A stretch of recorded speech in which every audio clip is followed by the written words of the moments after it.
So for the femur projections, we've already decided as a class that we're going to do the AP proximal, the AP distal, then the distal lateral, and the distal proximal. So we need to set up in the table bucky with a 14 by 17 lengthwise. What's my SID? 40 inch SID, okay. Line up my tube and bucky.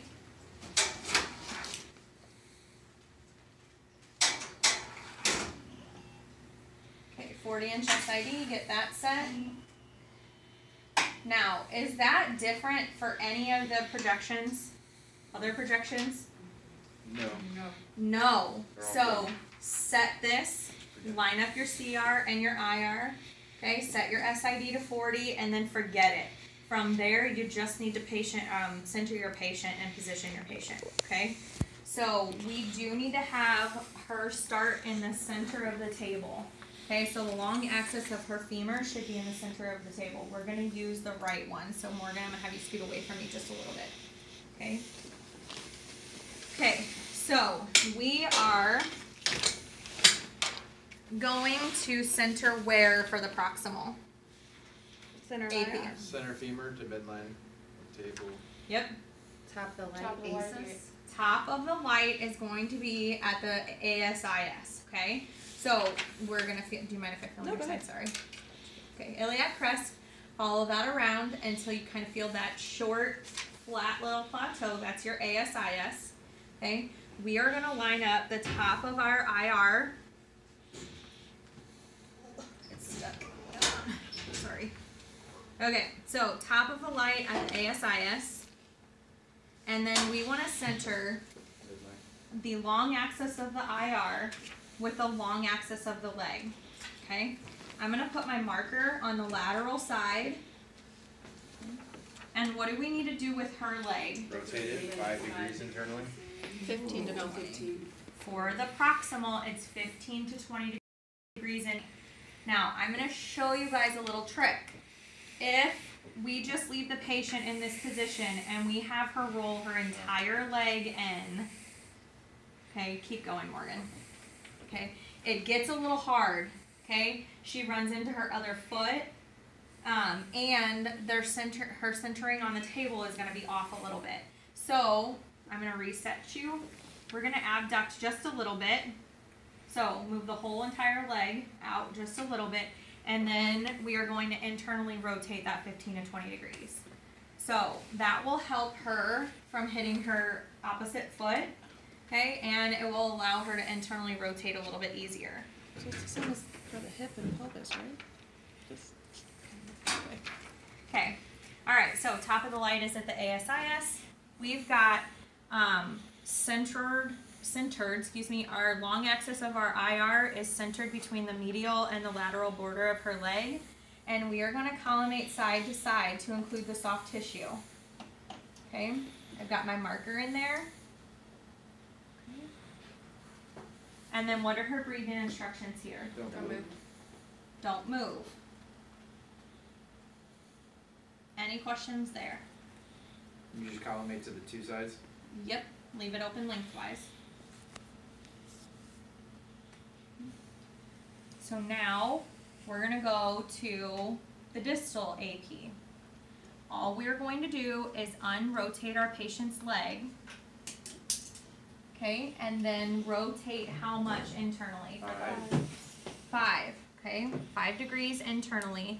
We want to feel the epicondyles and the sides of the patella. We want her internally rotated until the patella is centered in between those epicondyles. Okay, we're going to put 3 fingers here at the bottom of our light, and then all we're going to do is move our table and our centering. So I've got 3 fingers worth of overlap here. However, look at how much light I have on her tib fib. Do we need that much light down there? No. No. How much do we need to include below the apex? 1 to 2 inches. 2 inches. Okay, so 2 inches for me is 4 fingers. So we already knew we had 3 fingers of overlap here. So all we're going to do is move this up to include the 4 fingers, and make sure we're centered again on the long axis of her leg. So I am actually maybe in just a tiny bit. Okay. She's still internally rotated. And I need to collimate side to side. Not lengthwise. We've still got the marker on the lateral side. What am I forgetting this time? Shielding. Shielding, okay? On the distal images, we're shielding her. Bring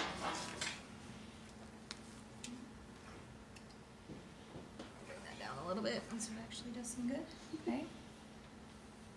Tube and bucket are still lined up. I haven't touched it, so we're still at 40. Okay, what are her breathing instructions here? Hold still, okay? Okay, so one thing that I want to bring to the attention here right now is that my marker's on the table, not in the bucky, right? Okay, with all of the digital equipment, it's getting more and more difficult to put your marker in the digital table bucky.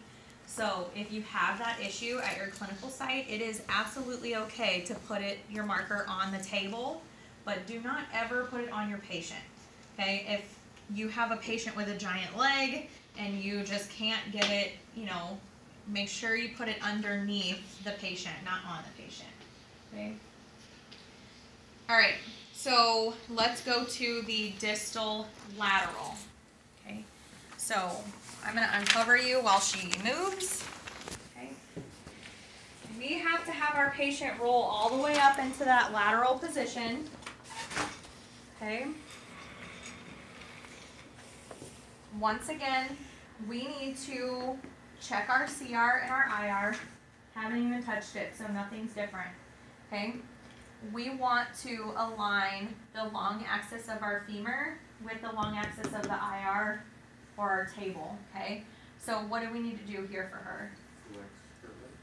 Oh, but alignment. Let's think about alignment first. Straighten her. Yeah. So I need you to bring your hips forward. A little bit more. There you go. Okay. Now how much do we flex the knee? 45 degrees. So we're going to flex this knee. That's good there.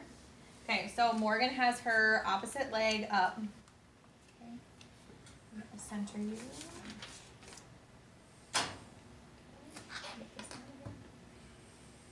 All right, so one thing that Morgan kind of already did on her own is she has that posterior tilt of her pelvis, okay?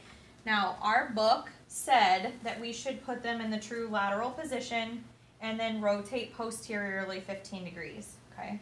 So if she's in that true lateral position, bring this leg back some if you can. There you go. Yeah, there you go. Okay, so the pelvis is going to be superimposed over this femoral head and neck when we get there.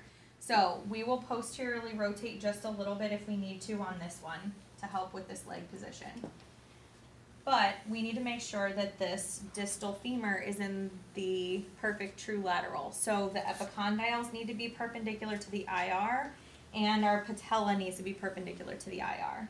So I'm going to actually roll you forward a little bit, Morgan, if you can. There you go. Okay. All right, and I'm going to move the table, Kelly. Oops, sorry. It's okay. All right, centered midway between the anterior and the posterior femur. Include the soft tissue and include 2 inches distal from the apex of the patella. Okay, make sure you include the patella. Okay. And this is a distal image, so we need to shield again. So I'm going to put this back over here. Sorry, Morgan. This will come up just a little bit more. Got it? Okay. Yeah. All right. So once we get her into that position, what are her breathing instructions? Don't move. Don't move, okay? One thing I want to show you is make sure that you have light on the posterior portion of the femur, okay? So while we are going to overlap on the proximal portion, we have to make sure that we include light posteriorly, okay? So now we're going to unshield her. I have a random question. when you do these, and when I was doing like upper GI and stuff, sometimes I'd struggle with it too. As soon as you rotate, because of like the divergence of your leg, I always have trouble telling if I'm is there like some sort of like easy way to see if you have your straight line? You know, because sometimes I feel like it gets tricky, like sometimes with the stomach when you're rolled a certain, you know, you think you're straight but you're not. I didn't know if there's some sort of way to easily tell that or not. So one thing that I look at the distal portion of the leg. Okay.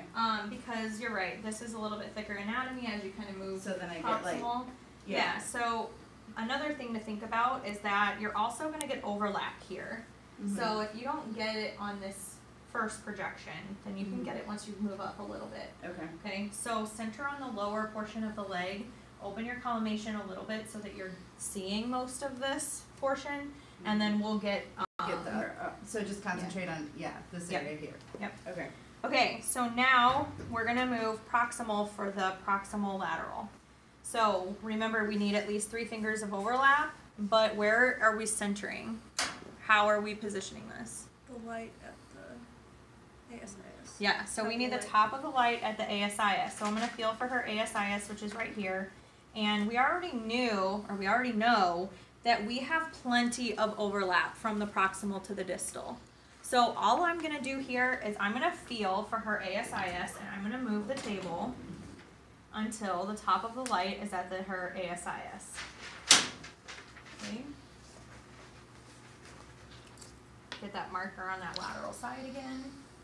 And then if you can, I don't want you to roll anymore, but move this leg out. There you go. Move forward just a little. Okay. I'm gonna center marker in there. Okay, so I've got light at the top of my light at her ASIS. I'm centered between the posterior and the anterior portion of her thigh. Okay.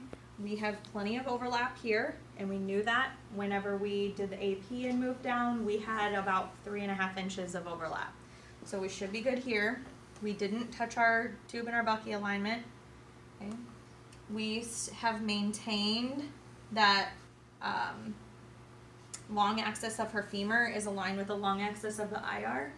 So we should be good here. And we've removed the shielding, so what are her breathing instructions now? Don't move. Don't move. Okay.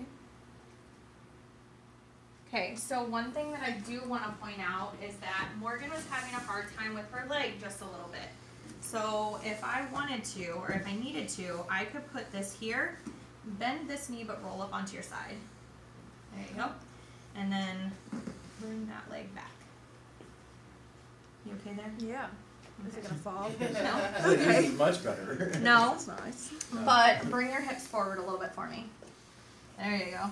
Better? Yes. Okay, so this is an alternative to this. Just bring that one back a little bit more. There you go. Okay, so her hips are posteriorly rolled a little bit.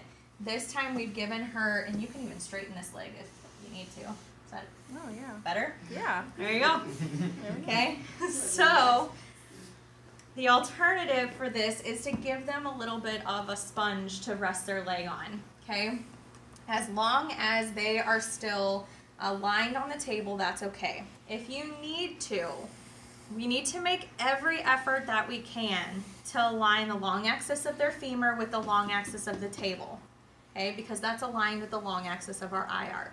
If we need to turn the collimator box a little bit, we can, okay? However, that's going to change how your image is displayed once you take the image. So make sure that A, that's okay with your radiologist, and B, if you do this, that you orientate it correctly once it's processed. Okay? So roll your hips back just a little bit more. There you go. Okay. And this light's okay? Yep. Okay. Yep. Okay. So alternate.